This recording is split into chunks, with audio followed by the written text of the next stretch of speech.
Kalau di Liga Super Malaysia, saudara-saudara, kira-kira siapa yang akan juara? Apakah Johor Darul Taksim akan juara yang ke-12 kalinya? Atau siapa? Apakah Selangor, Sabah, atau mana? Immigration bisa mengalahkan Johor Darul Taksim? Silahkan, saudara-saudara, silahkan tulis di kolom komentar. Silahkan, yang penting sopan. Halo saudara-saudara, jumpa lagi dengan komentator gadungan di sini. Dengan komentator yang gadungan.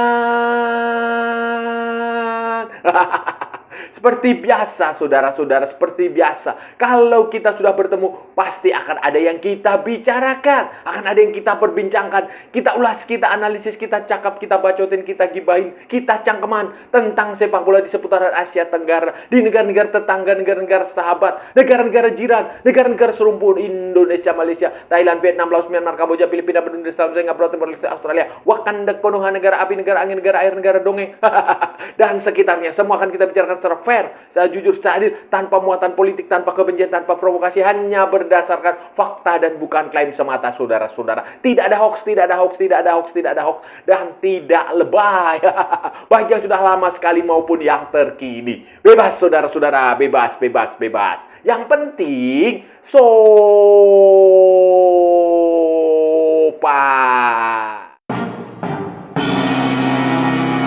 Jadi begini saudara-saudara, jadi begini, 3 kompetisi di ASEAN. 3 liga ya, kita bisa bilang liga utama lah. 3 utama di ASEAN ini akan segera bergulir pada tanggal 8 Agustus 2025, saudara-saudara. Musim baru 2025-2026. Liga Super Malaysia, kemudian BRI Super League di Indonesia, dan V-League One di Vietnam, saudara-saudara. Itu akan sama-sama bergulir tanggal 8 Agustus, saudara-saudara. Sementara Thai League One itu nanti tanggal berikutnya, minggu berikutnya, dan Singapura Premier League itu minggu berikutnya lagi. Jadi ini beruntun bulan Agustus ini liga-liga sudah mulai bergulir, saudara-saudara, dan ini yang menyesuaikan dengan kalender di kompetisi Asia, saudara-saudara, yang mulai musim lalu berganti menjadi 2000 season, bukan lagi format kalender, tahun kalender, tetapi season. Season seperti halnya di Eropa. Dan ini musim ini, saudara-saudara, di Liga Indonesia itu 18 tim diikuti. Kemudian di Malaysia itu ada 13 tim, saudara-saudara. Dan di Vietnam itu ada 14 tim. Ada 14 tim. Di Malaysia juara bertahannya adalah Johor Darul Taksim, saudara-saudara. Juara 11 musim berturut-turut. Sementara Vietnam ini dan Indonesia ini sama karena juaranya itu back to back. Namdin, siapalah namanya sudah. Namdin itu juara 2 musim berturut-turut. Begitu pula dengan Persib Bandung juga juara 2 musim berturut-turut. Dan beberapa klub dari Malaysia maupun dari Indonesia, dari Vietnam juga akan tampil di Liga Champion Asia. Tetapi hanya ada satu yang akan tampil otomatis di Liga Champion Asia Elite. Hanya Johor Darul Taksim, selebihnya ya dari Thailand. Dan dari Vietnam, Indonesia juaranya itu hanya akan tampil di Liga Champion Asia 2, saudara-saudara. Begitu pula dari Singapura juga Liga Champion Asia 2. Jadi hanya satu saja yang akan bermain di Liga Champion Asia Elite. Dari Malaysia, kemudian dari Thailand juga akan tampil di Liga Champion. 3 negara ini, saudara-saudara, yang menarik adalah regulasi soal pemain asing.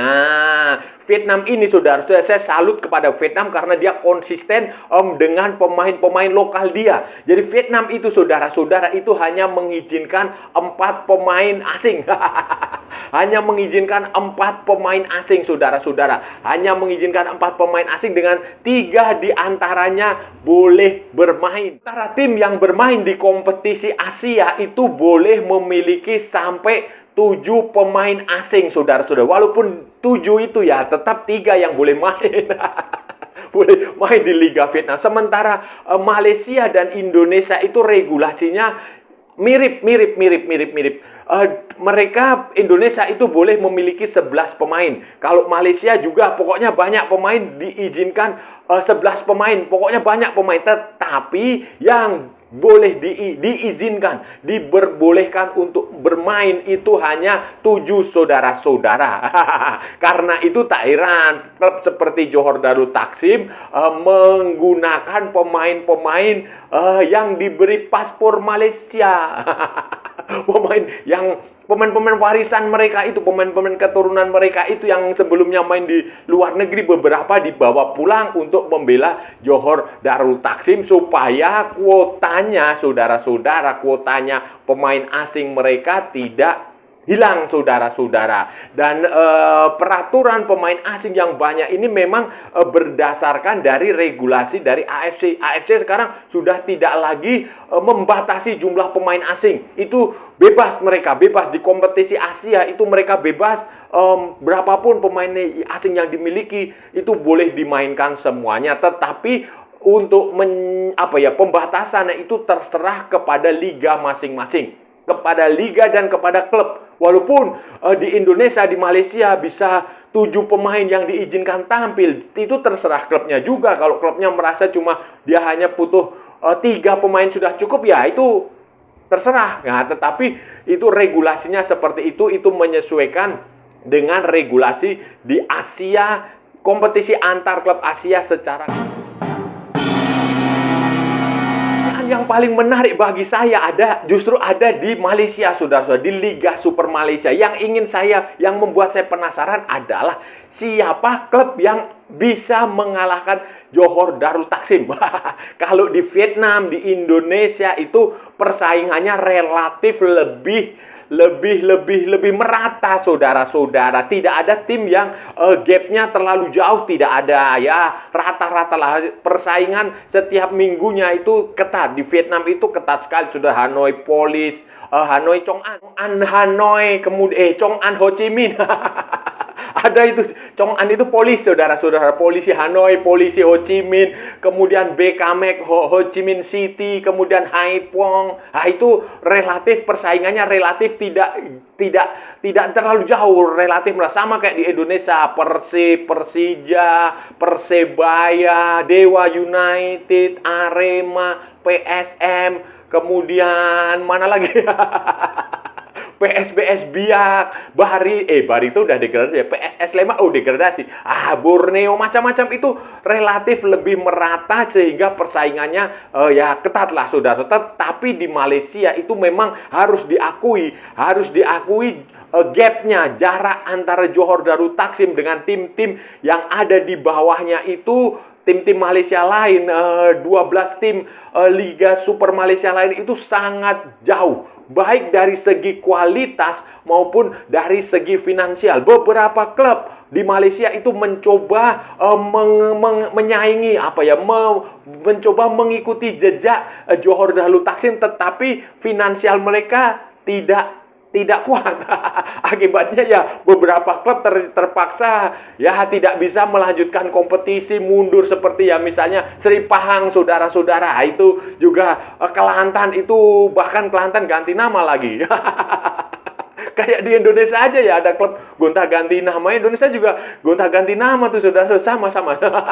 Itu jadi kualitas Johor Darul Taksim ini terlalu besar, secara teknis materi pemainnya itu terlalu jauh lah, saudara-saudara, dibandingkan klub seperti Selangor. Ya, Selangor memang bisa mengimbangi, tetapi juga pada akhirnya pada realitasnya juga kalah juga. Sabah, kemudian mana lagi, Pineng, apalagi. Banyaklah, saudara-saudari, gapnya terlalu besar. Jadi ini menarik untuk ditunggu apakah Johor Darul Taksim itu ada yang mengalahkan.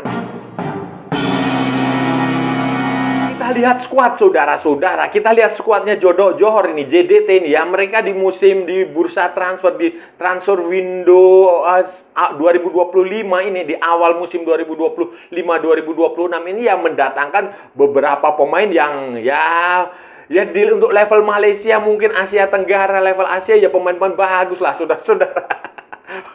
Ya hanya mereka saja yang bisa mendatangkan pemain-pemain. Beberapa pemain seperti yang saya bilang tadi, pemain-pemain Malaysia, pemain-pemain tim nasional Malaysia, Latino, pemain-pemain warisan ya, nggak tahu warisan beneran apa nggak itu.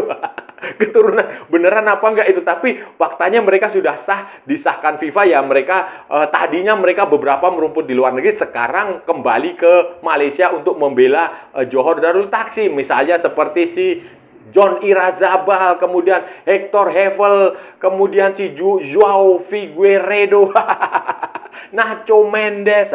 Itu beberapa pemain Latino Malaysia yang pada akhirnya akan menjadi Johor.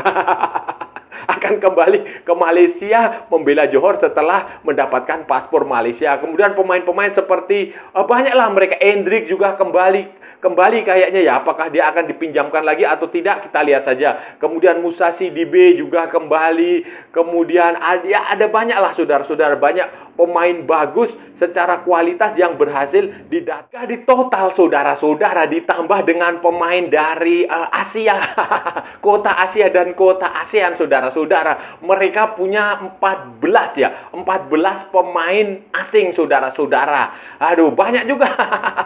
Banyak juga. Jonathan Silva, kemudian Edi Israfilov, Bergson, Heverty, Jairo, Musa Sidibe, Andoni Zubiaure, kemudian Antonio Glauder, Iker Unda Barena, kemudian Juan Muniz, Samu Castillejo, Temo Pak Jun Heong, dan Oscar Arribas. Kita bandingkan dengan klub-klub Malaysia lain, saudara. Saya rasa sulitlah, saudara-saudara. Sulit bagi klub-klub lain untuk menyaingi, mengalahkan. Jangankan bermain imbang, bermain seri untuk sulitlah, saudara. Sulit, benar sulit. Karena ya sumber daya pemainnya juga kalah banyak, saudara. Kita lihat aja Selangor lah. Selangor misalnya yang disebut sebagai tim yang mendekati kualitas kualitas Johor Darul Takzim juga menurut saya tidak terlalu istimewa juga. Nualen memang masih ada di situ, kemudian Faisal Halim juga masih menjadi pemain di situ, kemudian siapa lagi? Mukhairi Akmal, kemudian Nur Rawade juga masih di situ, kemudian siapa namanya? Sabah juga pemain-pemainnya juga pemain-pemain lama juga masih beberapa masih di situ. Squad Wilkin, Darren Locks, kemudian Daniel Ting juga masih di situ, Gabriel Perez juga masih di situ. Tetapi ya kualitasnya menurut saya jauh sekali jika dibandingkan dengan Johor Darul Takzim, saudara-saudara. Dan ini ya sulit, saudara-saudara, sulit. Sulit dan berat bagi klub-klub Liga Super Malaysia lain untuk mengalahkan Johor. Kekuatan finansial, uang mereka, duit mereka juga banyak sekali, saudara-saudara. Beberapa klub di Liga Super Malaysia sudah mencoba untuk menyaingi kekuatan finansial dari Johor, ternyata juga gagal, saudara-saudara. Kedah Darul Aman, kemudian Perak yang coba membangun dengan kekuatan uang juga pada akhirnya kolaps juga kan, bangkrut. Kemudian Sri Pahang juga bangkrut juga, nggak punya uang lah. Jadi ya memang secara teori ya ini ya Liga Petani lah. Jadi nggak usah marah kalau disebut Liga Petani, karena Liga Petani itu ya hakikatnya seperti itu. Hanya ada satu tim yang dominan, sementara tim lain ya hanya sebagai pelengkap saja, hanya sebagai penggembira, hanya formalitas untuk mengikuti liga itu. Jadi ya tantangan Johor Darul Takzim justru ada di Liga Champion Asia Elite. Apakah Johor Darul Takzim bisa menjuarai Liga Champion Asia Elite atau tidak? Itu yang jauh lebih penting dibahas, diikutilah daripada mengikuti liga di domestik.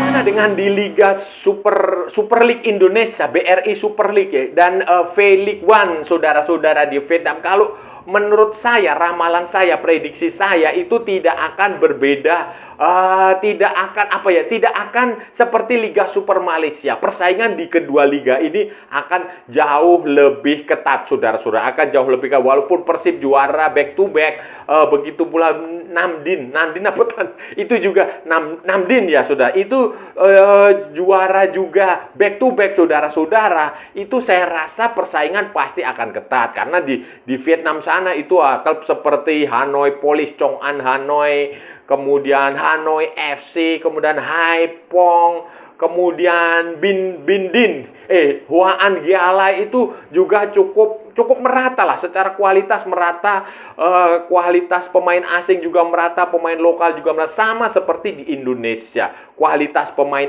asing merata, kualitas pemain lokal merata. Bahkan di Indonesia sekarang dengan kebijakan 11 pemain asing itu sudah banyak sekali klub yang memenuhi kuota. Kuota 11 pemain itu semuanya diisi, saudara-saudara. Pertanyaan berikutnya adalah ya semoga tidak gajinya itu. Karena biasanya begini nih, di depan itu euforia, semangatnya aja, tetapi nanti setelah memasuki pertengahan musim baru mereka lihat prestasinya nggak naik-naik, itu baru terjadi pemain nggak dibayar gajinya, macam-macam kasus terjadi. Ya, semoga konsisten lagi. Tetapi pada hakikatnya persaingan di Liga Indonesia, di Super League Indonesia dan V-League One itu akan jauh lebih merata, jauh lebih ketat dibandingkan liga yang ada di Liga Super Malaysia, saudara. Ketat juga saya lihat ada di Thailand, saudara-saudara. Walaupun Buriram United itu juara berkali-kali dan selalu dominan, tetapi gap dia ya, Buriram ini seperti Johor Darul Taksim di Malaysia, tetapi gap dia dengan klub-klub di bawah dia seperti Bangkok United, True Bangkok United, kemudian BG Pathum United, kemudian Port FC, kemudian mana lagi? Nah, Konrachasima Mazda, kemudian Chonburi itu tidak terlalu jauh, saudara-saudara. Ya, ini mirip secara kualitas, mirip seperti Liga Indonesia, mirip seperti Liga Vietnam, saudara-saudara. Itu kualitasnya, gapnya tidak terlalu jauh. Buriram memang bagus sekali, dan musim lalu di Liga Champion Asia Elite mereka juga tampil bagus sekali, saudara-saudara, sampai ke perempat final yang main di Arab Saudi itu. Tetapi secara liga secara keseluruhan ini kualitasnya lebih merata, lebih menarik untuk disimak sebenarnya. Jadi kalau ada pemain Indonesia di Buriram, si Sen Patinama, ada pemain Indonesia di Port FC, Asnawi, kemudian di Bangkok United si Pratama, ya menurut saya baguslah, itu persaingan mereka akan ketat, sama seperti Indonesia, sama seperti Vietnam, persaingan ketat, gapnya tidak terlalu jauh, dan ini akan menjadi kompetisi yang menarik. Ya, kita tunggu saja, saudara-saudara, kira-kira siapa nanti yang akan menjadi juara liga di Thailand, di Vietnam, di Indonesia, di Malaysia, di mana lagi? Singapura, Kamboja, Myanmar, di mana lagi ya? Filipina. Saudara-saudara, itu tadi pembahasan kita hari ini, saudara-saudara. Kita sudah bicara panjang lebar dari A sampai Z, dari barat sampai ke timur, dari utara sampai ke selatan, dari Sabang sampai Merauke, dari Pulau Rote sampai Pulau Miangas, dari London sampai Istanbul, dari New York sampai San Francisco, dari Zimbabwe sampai Vanuatu. Semua sudah kita perbincangkan, semua sudah kita ulas, semua sudah kita analisis tentang liga di Asia Tenggara, Liga Super Malaysia, BRI Super League Indonesia, dan V-League One Vietnam yang akan segera bergulir tanggal 8 Agustus 2025, saudara-saudara. Tadi kita sudah membeberkan bagaimana kira-kira di Malaysia itu kira-kira siapa yang bisa mengalahkan Johor Darul Taksim, siapa yang bisa menghentikan Johor Darul Taksim untuk mencatatkan gelar juara Super Liga Super Malaysia yang ke-12. Kalau di Indonesia dan di Vietnam itu persaingan relatif lebih merata, relatif lebih ketat, dan semua peluang tim sangat besar. Begitu pula di Thailand, walaupun Buriram dominan, tetapi peluang tim-tim lain seperti BG Pathum United, Bangkok United, Port FC, Muang Thong United, Chonburi, Konrachasima Mazda itu tetap besar, saudara-saudara. Dan ya, kita lihat saja nantilah mulai tanggal 8 Agustus ini kompetisi di beberapa negara Asia sudah dimulai, saudara-saudara. Kita lihat. Dan saya rasa sudah cukup ya pembahasan kita kali ini. Kalau ada salah-salah ya mohon maaf. Namanya juga gadungan, saudara-saudara. Wajar kalau gadungan itu salah. Tetapi kalau benar berarti sebuah kebenaran. Kalau sudah merasa channel ini bermanfaat, berguna, menghibur, menginspirasi, silahkan like, share, and subscribe. Tapi kalau tidak, saudara-saudara, abaikan saja, skip, jangan ditonton. Tetapi jangan nyampah. Jangan membuat komentar-komentar yang menghina, menghujat, melecehkan, merendahkan orang maupun negara lain. Santai aja, ini hanya bola. Kita cari teman, bukan cari musuh, saudara-saudara. Ikuti juga akun media sosial Komentator Gadungan, ada di Instagram, ada di Facebook, dan ada di TikTok yang bukan TikTok Shop, saudara-saudaraku semuanya. Oke? Sampai bertemu lagi di edisi berikutnya dengan tema-tema yang jauh lebih tidak bermanfaat, dengan tema-tema yang jauh lebih tidak berguna, dengan tema-tema yang jauh lebih membagongkan. Salam olahraga dan merdeka!